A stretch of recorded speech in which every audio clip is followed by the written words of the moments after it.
And we're really excited to be here today. This is one of the final sessions of this year's Inclusion Forum. I want to give a huge shout out to the NCAA Inclusion team and their partners. It's been a great event, and we are so excited to drive it home today with one of the last sessions. This one specifically being titled The Next Play, Elevating Activism for Sustainable Social Change. As you've seen from the introduction, both Shannon and I are very passionate about activism and empowering athlete voice, athlete expression, and athletes using their platform for driving social change. As Ida mentioned, my name is Dr. Yannick Kluch. I use he and him pronouns, and I'm currently with the Center for Sport Leadership at VCU. I put my email and my Twitter handle on the slide, so feel free to connect at any point. Shannon, why don't you introduce yourself quick? Yes. Hey, everyone. Good afternoon. Thank you for joining. As mentioned, my name is Shannon Jolly. I use he, him pronouns, and I'm also currently a PhD student examining diversity and inclusion amongst collegiate athletics as well as professional athletics. So excited to be here with you all. Awesome. Thank you, Shannon. So what is the next hour going to look like? We want to give a quick overview of what we are going to cover today. Shannon will start us off with a brief overview of capturing the current moment/movement of activism in sport. This is something we've talked about over the past 3 days, so this will be pretty brief, but capturing some of the unique aspects that make this time right now a really good time to empower athletes to drive change. This session also centers the voices in the membership. We have a rock star panel of change makers within the NCAA membership, so that'll be a big part of today's session, hearing their voices on how we can sustaining activism, create accountability, and drive social change. And then we will drive it home with a brief content block on what we call transformational activism, where we share some ideas of how you can start doing this work today, this afternoon, next week, as you take everything you've learned over the past 3 days. Shannon, kick us off. All right. Thank you, Yannick. So as we mentioned, we're going to talk about sustainable social change. And so before we get into that, it's very important to really acknowledge where we are in this current movement of activism in sport. So when we consider, 2020 and 21, we're in a very unique cultural and social place of time right now. It was pretty heavy. And so when you think about even COVID-19, it really started to expose and exacerbate a lot of the inequalities and inequities that are present. A lot of people didn't even realize we're in our backyard. So we're talking here in the U.S. and across the globe. And so from there, it kind of, when you think about the disparities on the economic side, political side, social, environmental side, it really took us our attention to unraveling some of those systemic issues. So those rooted in racism, sexism, homophobia, ableism, and the list goes on. And so what we really saw within sport, and I think what's so amazing about it, is that we saw exactly why sport is such a dynamic tool for uniting communities and nations. And so we really saw this reemergence of the athlete activists. When we saw our athletes stand up for equality, for human rights, we saw Black Lives Matter. It was a blatant, disregard for Black and brown lives. And then we shortly saw our Asian American and Pacific Islander brothers and sisters stand up for Stop Asian Hate. And so we're really in a very particular place in time right now. And so just as we mentioned, the athlete activists come back, 2020 has also been an unprecedented level of support for activism in intercollegiate athletics as well as beyond. And for those of you who are unaware, the NCAA actually just published an article that examines student athlete activism and their engagement with racial justice. And so what we're seeing is this trend towards, we're saying like wanting to be woke. As student athletes are talking about politics, they're engaged in racial discussions. They want to be engaged citizens. And so we're really looking at these 4 levels of support. And so when we look at relational, we're really looking at those relationships between coaches and teammates, those authentic, genuine relationships. Then we look at emotional support. So that's really that intersection between mental health and activism. So, knowing when to tap out, exploring your why. Why is that your why? And what we're starting to see is normalizing the need of you cannot be your whole healthy self without your mental health. So then we're going to take another look at cultural support. And so that's where we're seeing that less stigma attached to activism. So arguably, if you consider Colin Kaepernick, some people may think that he stood alone. And so we've kind of moved to this area where you have teammates, you have coaches, you have administrators, you have fans also getting behind that activism. And then lastly, we have the structural support. So that idea, you have DEI professionals, you have consultants, this new AD/ID role on campus. So it's really showing us why it's important for us to have that cultural and structural support of activism. So the main goal of today's conversation is really to kind of drive home those questions of how do we elevate activism through our structural support? How do we center the student athlete voices as like a core cultural value in athletics? And then lastly, how do we create a equitable level of checks and balances and accountability where everyone is represented in the room? And so the plan, of course, is to do that through our dynamic panel. And we'll jump right in and I'll get to introducing our panelists of this afternoon. So first we have Matthew Brown of the University of Georgia. He is a men's football player. Joining him, we have Kellen Gillilee from Rowan University, where he is a member of the swim and dive team. Joining our student athletes, we have Megan Smith of the University of Tennessee, where she serves as a women's softball coach. We have Risa Lovelace of the University of Maryland, where she serves as assistant athletic director of student athlete development. And then lastly, we have Dean Kevin Booker of Morehouse College, where he serves as vice president for student initiatives, as well as dean of the college. And so I will turn things over to my friend Yannick to get us started with our panel discussion. Awesome. Thank you so much, Shannon, and thank you to our awesome panelists for being here.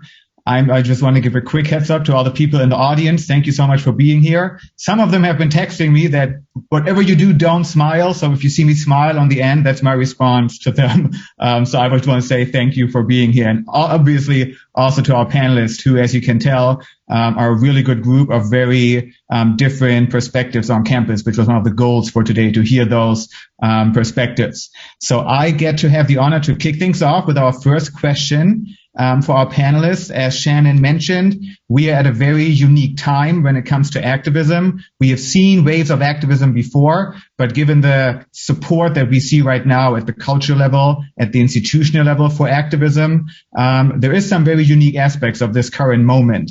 For our panelists, if we look back over the past year, really 2020 and 2021, we have seen increased attention in sport, paid to racial and social justice specifically. Definitely in the context of the murders of our Black and brown brothers and sisters and non-binary folks. My first question for you is, how have each of you navigated the current moment / the current movement? And for the administrators and coaches specifically, what have you done to support our student athletes in this moment, in these unprecedented times? So we'll start with our student athletes. Matt, if you want to kick us off, and then we'll go to Kevin.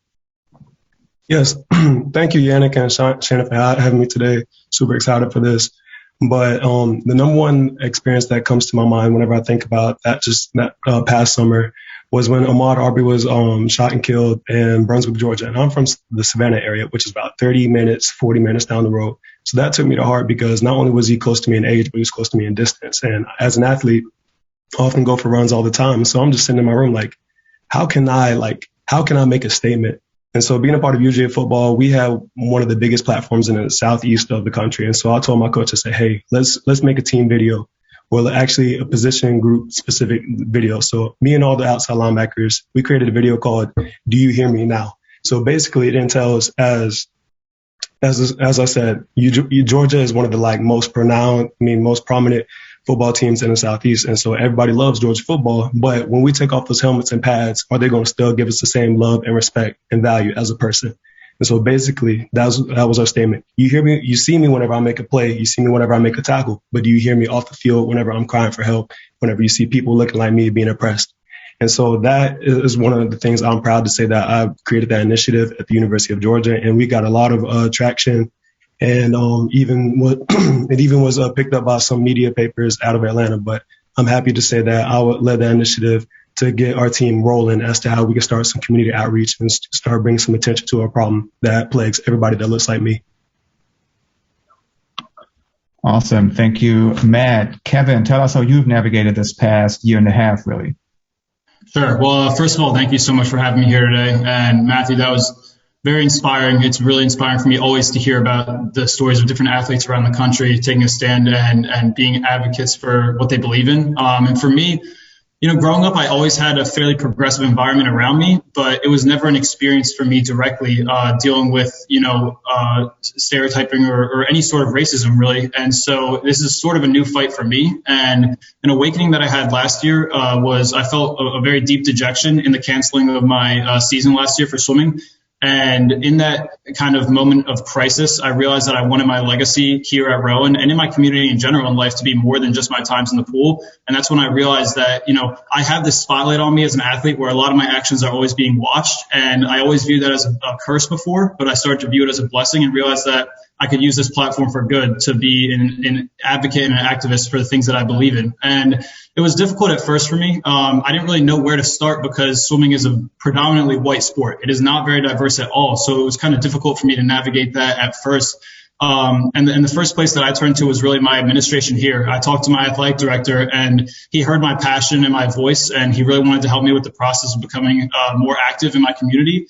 And he got me involved with a lot of people, such as Dr. Kluk, who was employed at my university at the time. And through my work, I'm now the acting vice president of Rowan University's We Are One team, who works with sports communication majors and the sports communication field in our community and athletes to promote social justice and diversity, inclusion, and equality all throughout our community. And my biggest thing is I like to take advantage of every single opportunity that comes my way to speak up and use my voice because I do have a platform and I need to be an ally and an advocate for marginalized people wherever I can be.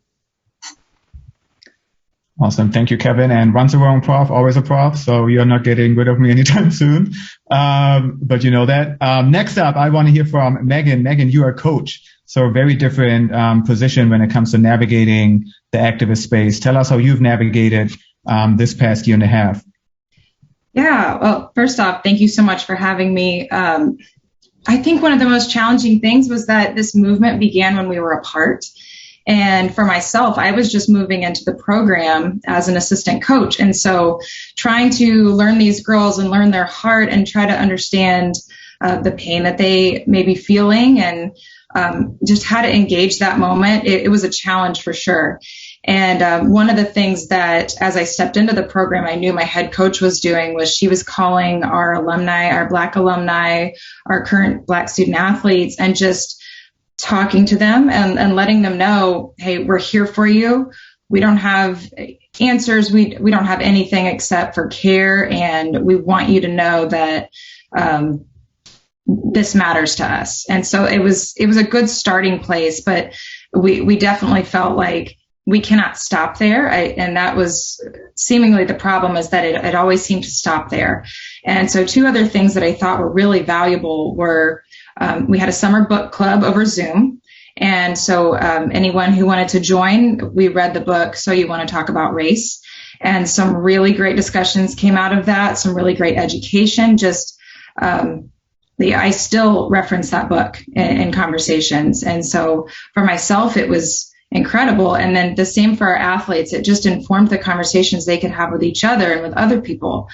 And then the last thing was, as we came back to campus as a team, rather than, let sport take back over and anything become just kind of a side note, we dedicated a 1 hour block each week to post practice. We were going to have some dinner for the girls, and then we would sit down and just kind of create some small groups and just talk over some of these things. So examples were intersectionality. We talked over the media. We talked about politics. We talked about the things that we were seeing and the things that everyone was experiencing. And while that was challenging at times, it was incredible what that grew into, and to see the girls start to become more comfortable having those types of conversations. And then also knowing as they move forward, when those conversations come up, it's not going to be the first time they've had one, and their discomfort in that moment won't override what needs to be said and what they need to hear, and how they can reach out and care for each other. Awesome. Lots of best practices there, Megan. Thank you so much. Risa, we are going to the University of Maryland. Risa, tell us how you've navigated the past year. All right. Thank y'all for having me here in this space today. But for me, I think it's broken down in two parts, right? I think there's the piece where we have to center coaches and administrators and educating them on what's going on in our society, right? I think for many folks that aren't in underrepresented communities, this was the first time that they had been inundated with watching this violence happen to our Black and brown community on repeat, essentially for a year and a half, because we were stuck in our homes, right? And so I think we needed to center education with them and let that trickle down to their students. I think the second part is for the students, how do we have conversations where they're allowed to process the trauma that they're witnessing?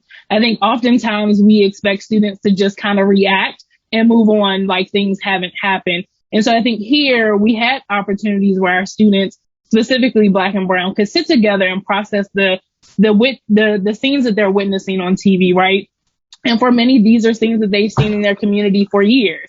And then allowing them to process that how they wanted to. If you wanted to use your social media platform to spread how you were feeling, use that. If you want to write a blog, we allowed our students to write their feelings in a blog setting and use our umterps.com website, right? If you want to paint, if you want to go protest, right? We're in the heart really of DC. And so there were plenty of protests happening here in the DC, Maryland area. Though it was a pandemic, some of them chose that time to go out and exercise their voice. And lastly, I would say is with our students, because we are so close to DC, go talk to your legislators, right? Like that's where change really starts to happen. And so I think for me, it's always centering two different directions that ultimately come back to how do we center the student in all of these societal issues and know that this is not a one-time thing. This is obviously going to continue to happen, but how do we start to get this generation to use their voice and kind of really change what we're seeing happen in our society? Absolutely. Thank you, Risa. And some of the suggestions we are sharing today. So nice for setting us up for that. Awesome. Kevin, before we move on to the next question, tell us how you've navigated the past year and a half from your position. Right. Thank you both for allowing me to participate in today's session. And I like to say this past year was explosive for us at Morehouse College in terms of our involvement and the way in which our students were affected. We had, of course, we're located in Atlanta, Georgia, all male, historically Black college. The centerpiece of what we do at Morehouse is centered around activism. Our most notable alum is Dr. Martin Luther King Jr. So, coming out of that space, we're very active in developing student leaders with disciplined minds who will lead lives of leadership and service. So we kicked off our summer very busy. We had several students that led different marches in the city. Which was a blessing for many of our students. They found a way to actively get involved. Our student athletes participated as well as our non-student athletes, and they were out there together. We are a consortium of colleges. We are associated with Spelman College as well as Clark Atlanta University. They joined as well, the vice presidents, including myself. We marched with our students. So we were actively involved and played a role in what was happening in our community. We were all standing up together. It's one of the things we believe in. We've got our brothers back. That's one of our mottos at Morehouse. And we were out there for the cause as well as students throughout the country. And we continued to have dialogue throughout the summer. One of the biggest roles that we played was from an organizational standpoint with different political races that took place across the country, making sure we had students that were all registered to vote either locally or in their home states, and leading voter registration drives. We felt that was a very important way for the students' voices to be heard. So, and that's something that we continue to encourage as we move throughout coming out of the pandemic and all that we've experienced. Awesome. Thank you so much. And I'm so grateful for your perspective to be here and for all of your perspectives, which is why we wanted to start with this question to kind of get to know more about you and how you've experienced this past year. This panel is called The Next Play, talking about how we can sustain activism. So my next question is focused on exactly that. Obviously, we've established that we have seen more activism in sport. What's also unique about this current moment is that we've seen more of a collective voice in sport. And we just came off a session with Renee and Tamika, and huge shout out to the WNBA and kind of leading the ways there for decades, really. For our panelists, how are each of you making sure that this momentum can be sustained. What is the next play in driving systemic change, and how can we create the infrastructure on campus and beyond to sustain activism? Kevin Booker, we'll go back right to you for this one to kick us off. So I'll say there are a lot of different causes out there, right? So you can't do everything at one time. So one of the things that we do our best to teach our students is to identify what your cause may be. Be specific in what it is in nature. And once you do identify it, establish what the mission is that you're trying to bring about and what that cause is. And after you identify the mission, then you want to make sure that you advocate your cause to the best of your ability using whatever forms of social media or whatever way you want to communicate that. And following by sharing that, use of technology. How do you get the word out to other students? And our students have found a fantastic way of doing that, from TikTok videos to Instagram, using all of those resources. And then speaking out to those that don't agree. Many times I find myself in debates, never heated, but good, healthy debates with our students about various issues of concern, but hearing how they feel about it and where their passion level comes from, and helping to sway me as well as others that may not be in agreement with them. And then lastly, making sure that you're metrically showing your progress. I think we've all become quantitative decision makers over the years, and we're telling our students to do the same in this capacity. How are you collecting the data that supports your cause? So being very specific in nature, because we know that all issues can't be hammered out at one cause or one time. Just being very strategic in how you plan out those activities and keep them going. So that's what we're doing at Morehouse. Awesome. And the researcher in me is very happy to hear the data-driven piece, because I think that's one of the key aspects. So thank you for sure. Megan, as a coach, what is your next play? How do you sustain this current moment and the activism of athletes? Well, I think there's two ways that I feel to answer that. And I think the first is one thing our girls really set the precedence for this year was that they wanted their voices heard during the national anthem, but they wanted it to be collective as a team, and they wanted to talk about it beforehand and feel like they were just doing it as a team. And so they got together with our admin, and the admin helped them put together a video before the national anthem. They have shirts that they wear during the national anthem as a sign of unity. And that's something they could do home or away. And then they also kind of crafted a message for our video board while the anthem was being played. And I love the precedence for that, because it showed that they can take those steps, and that the admin, the coaches, were all here to help them. It gave us an opportunity to follow through, and it gave them an opportunity to see what can happen when they really care about something. Let's take a step for it. But I think the second way to answer that question is that's really what we're trying to answer right now is now what? Because we want to move from using our voice to putting some good actions and creating change. And one way that really sticks out to me, and that I think also goes to what Kevin was talking about, I love that he said, find your passion, find your cause. I think athletes, we tend to do a lot of community service. It's just presented to us. It's encouraged.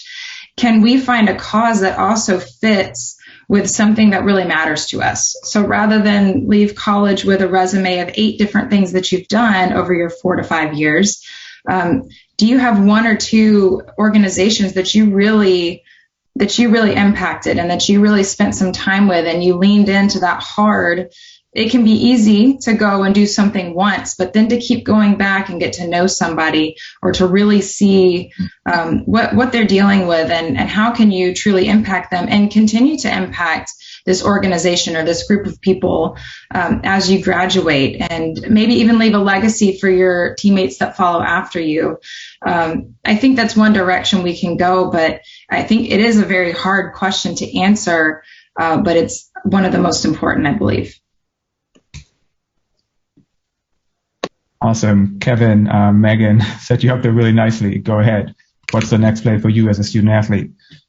Sure. Well, I think I kind of want to address this from three different perspectives. And I'll start with the first perspective being just as a member of your individual communities. For me, it's as just a general student in college, not even as an athlete, just a student who attends Rowan University. I think one of the most vital things going forward to sustain this activism is utilizing the groundwork that's been set and keeping the momentum that has been set over the past year. As I said, I have participated a lot in organizations like We Are One Team at Rowan that is driving for social change through sports. And we have set the groundwork this year for students coming in future generations to be able to have a much bigger platform to speak on social justice and to speak on race issues and inclusion when they are here at Rowan. And so I think one of the most vital things is keeping that momentum going forward and not just getting lost in a lot of the performative activism or in a lot of the, I guess, trends that you can see on social media. It's about actually being an activist in your community, no matter what, no matter where the spotlight is.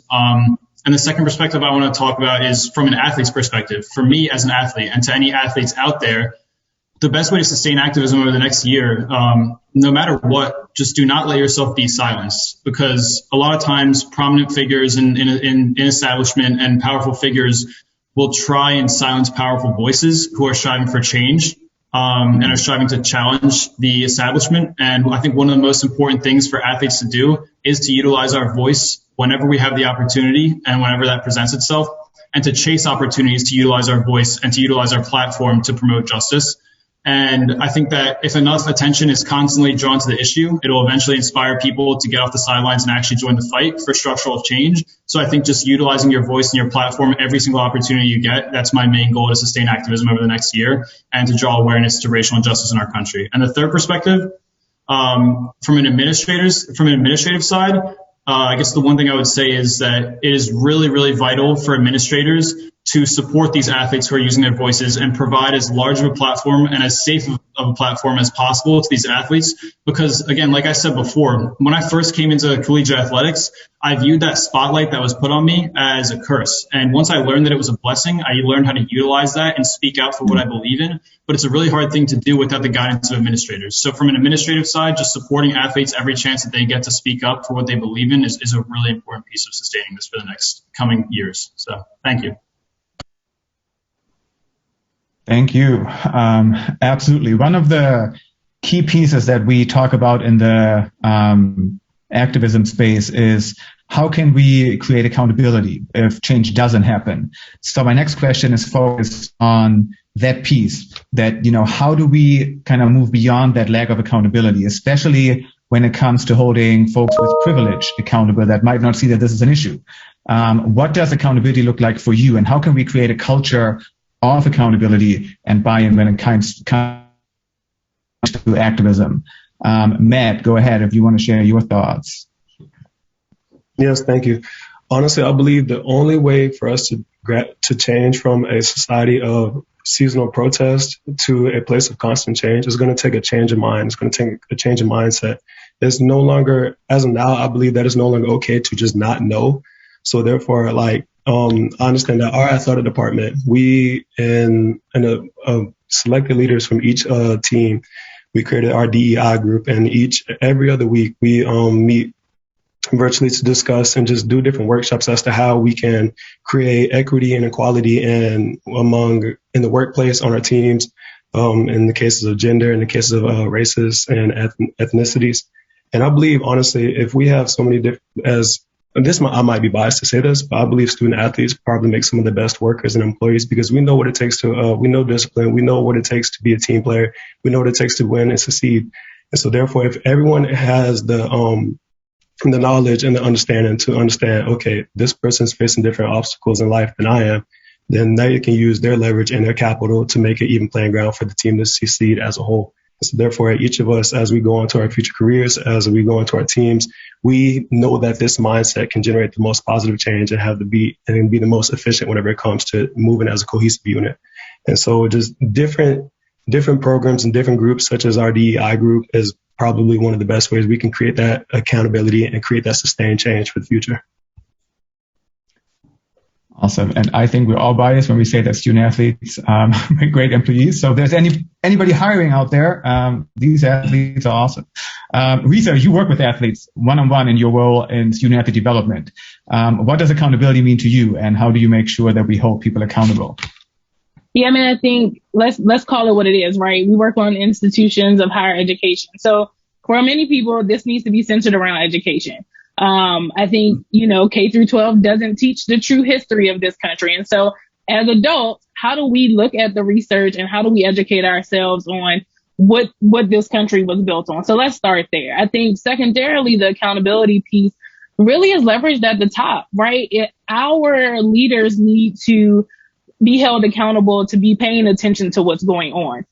We are no longer in a time where we can say, oh, I didn't know this was happening. I mean, it's in our face 24/7, social media, news, etc.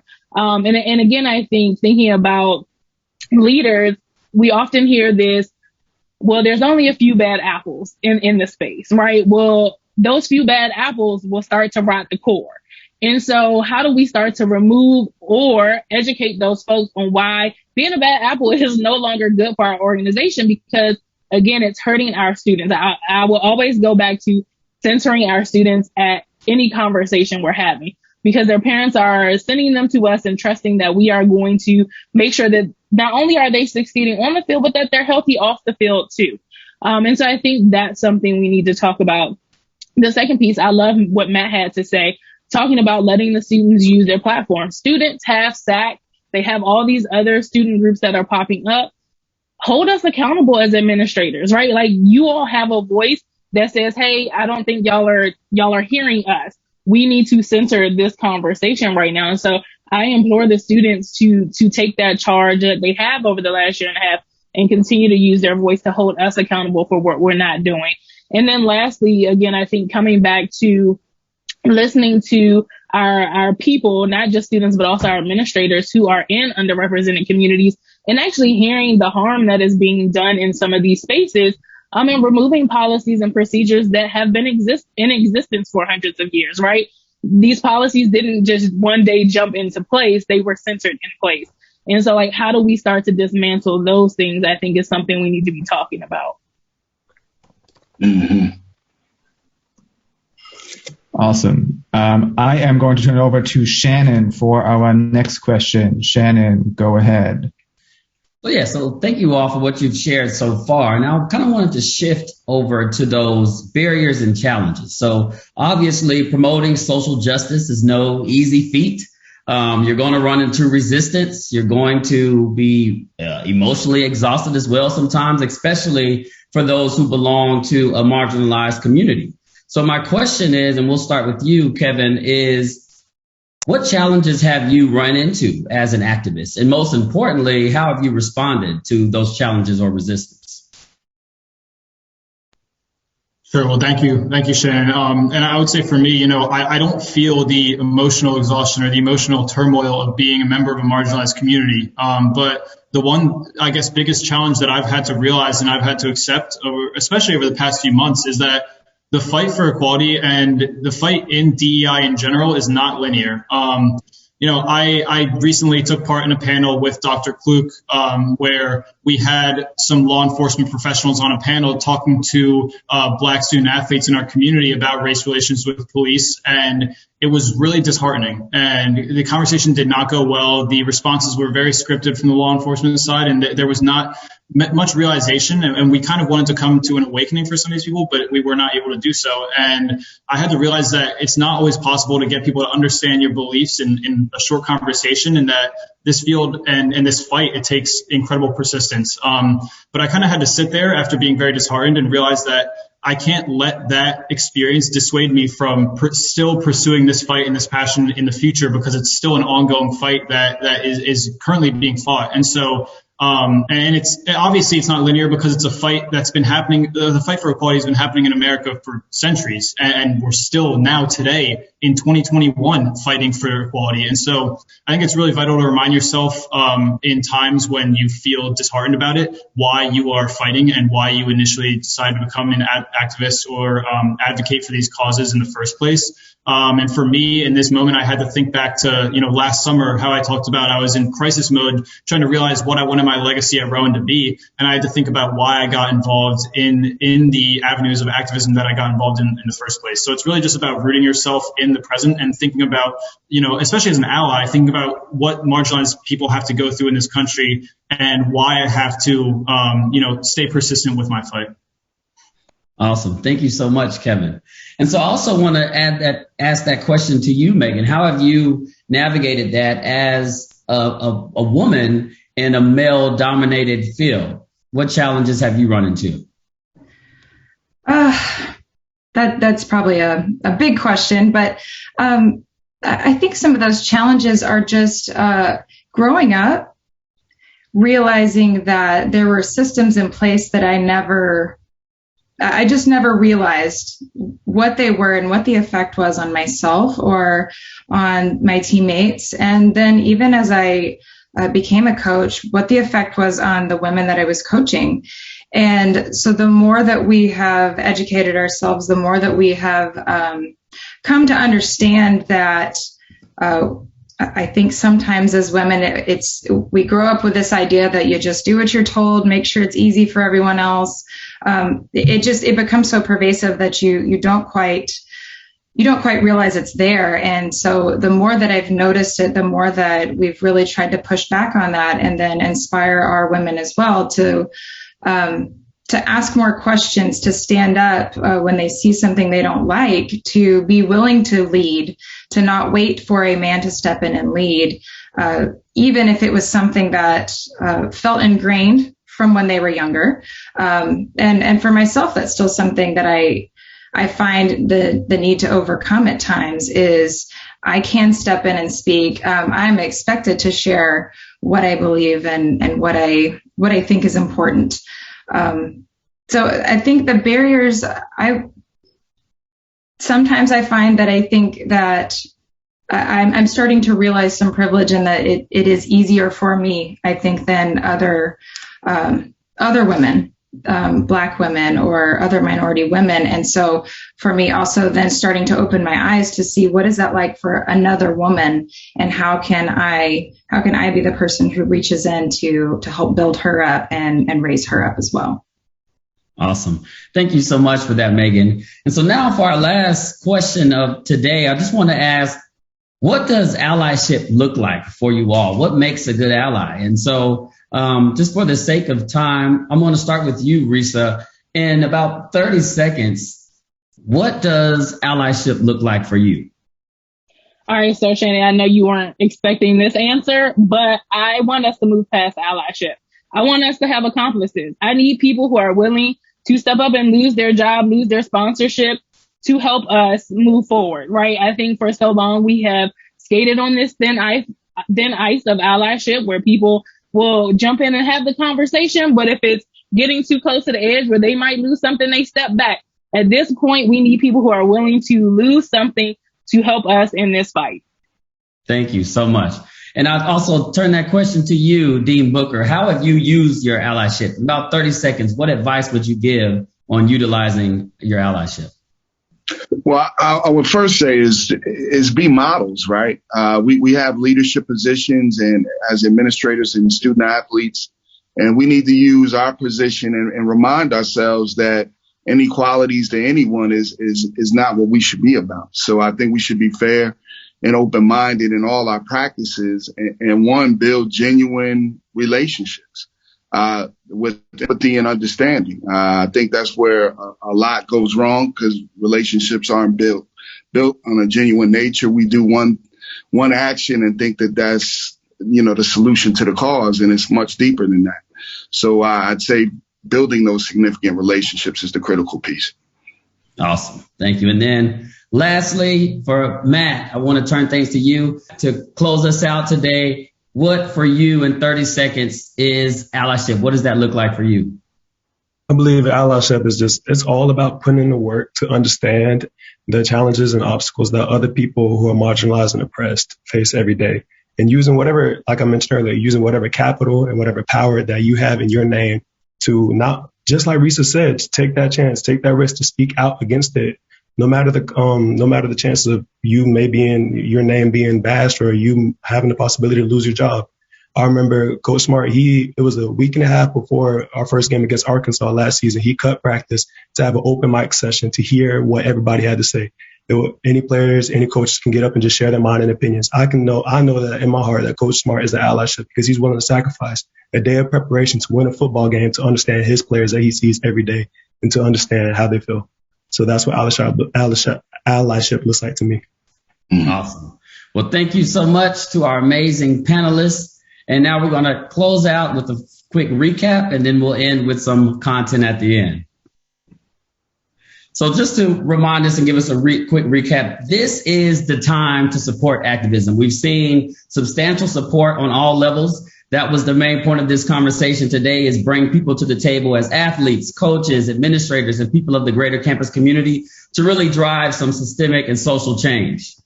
And then briefly, I just wanted to introduce this model of transformational activism. My colleagues and I put this together, recently submitted it, and it's really just calling that activism and allyship must be intentional, it must be culturally conscious, and it also must be courageous. And it takes having that on the individual and institutional level to really start to drive some substantial social change. And I'll turn things over to my friend Yannick to close us out.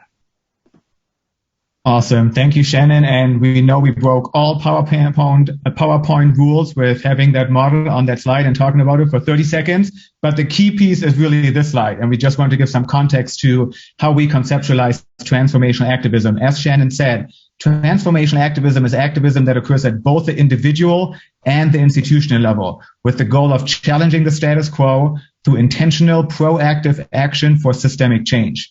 A lot of big words, but the key piece here is we've seen activism before. Oftentimes the discourse on activism, definitions of activism focus on the individual level. What can I do as a person to drive change?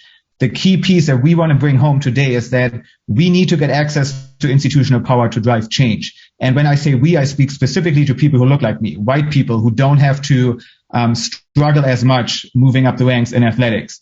Anybody needs this, but specifically people who have had the privilege to not have to engage in these conversations up until now. We need to either give up some of our institutional power or get more access to institutional power for our brothers and sisters and non-binary folk from marginalized communities to drive systemic change. The other key points we're highlighting here are challenging the status quo. The system that we have right now doesn't work. It works for some, but not for most.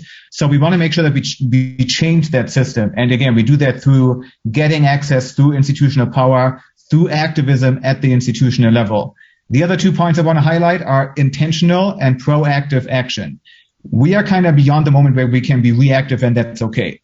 After this year we've had, that is not an option anymore. We have to be proactive. We have to create the systems that make it easier for athletes to use their voice and to be empowered to drive change. Same for coaches, same for administrators. Awesome. Just a couple of strategies of how we can get there. So we talked about some of the pieces of transformation activism at the individual level and the institutional level.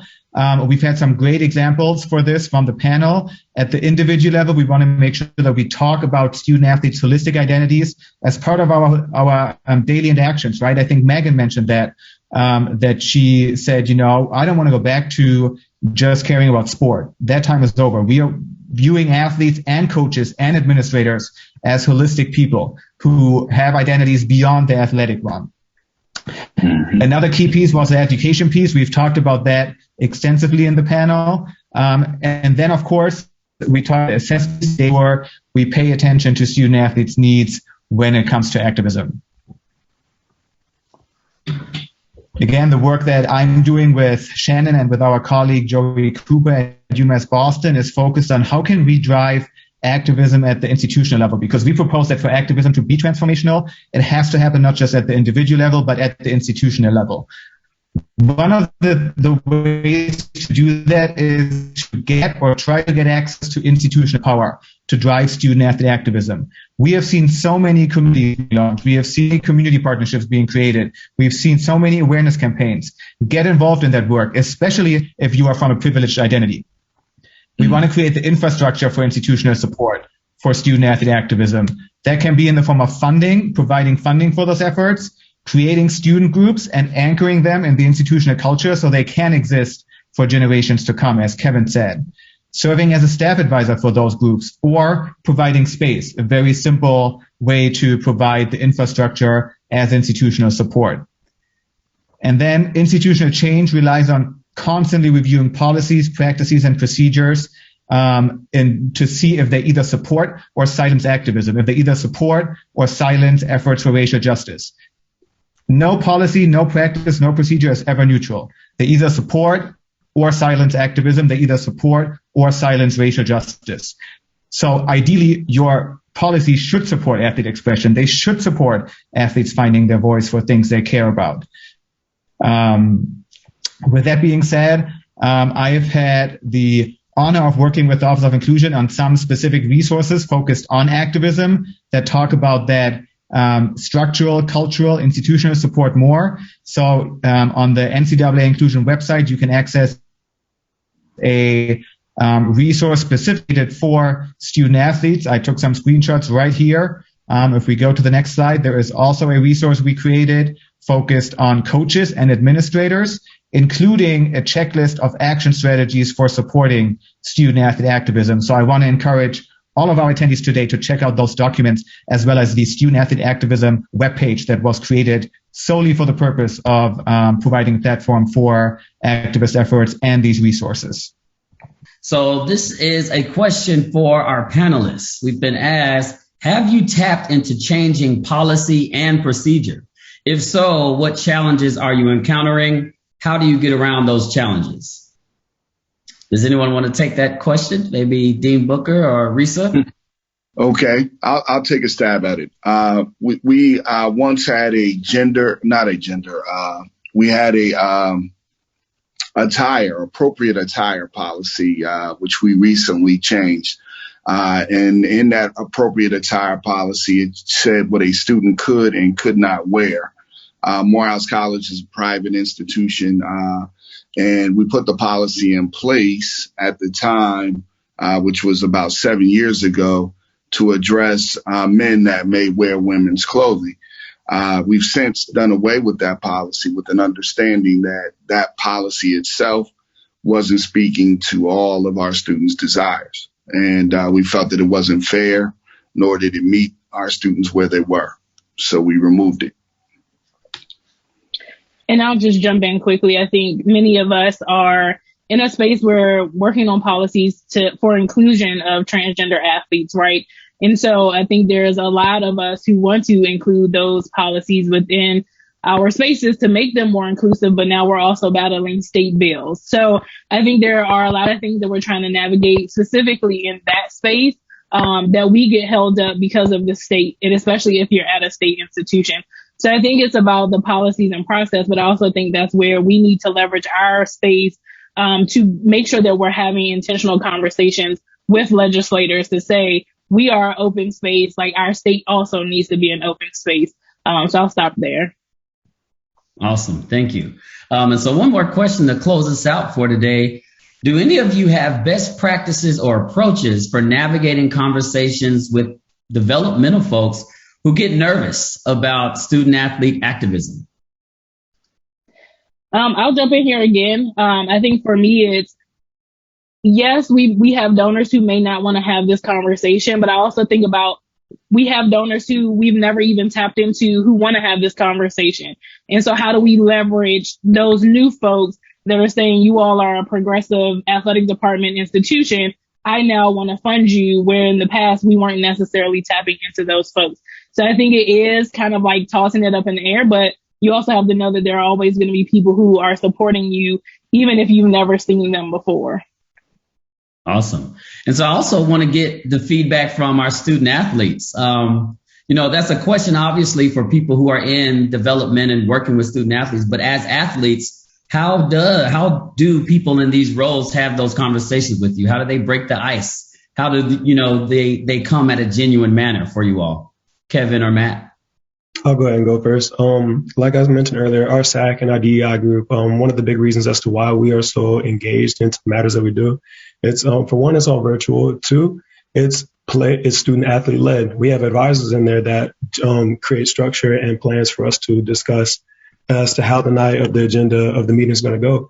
But whenever we break out into breakout rooms, I feel like that allows us, there's 4 to 5 of us in each breakout room, and we're all familiar with each other because we see each other around study hall, we see each other around the academic center and all across campus.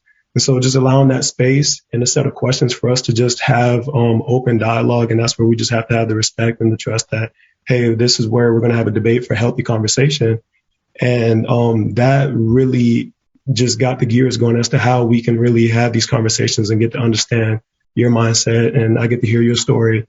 But having that player-led discussions and breakout sessions, that really help generate some change in our athletic department. Awesome. Kevin, did you have any input as well?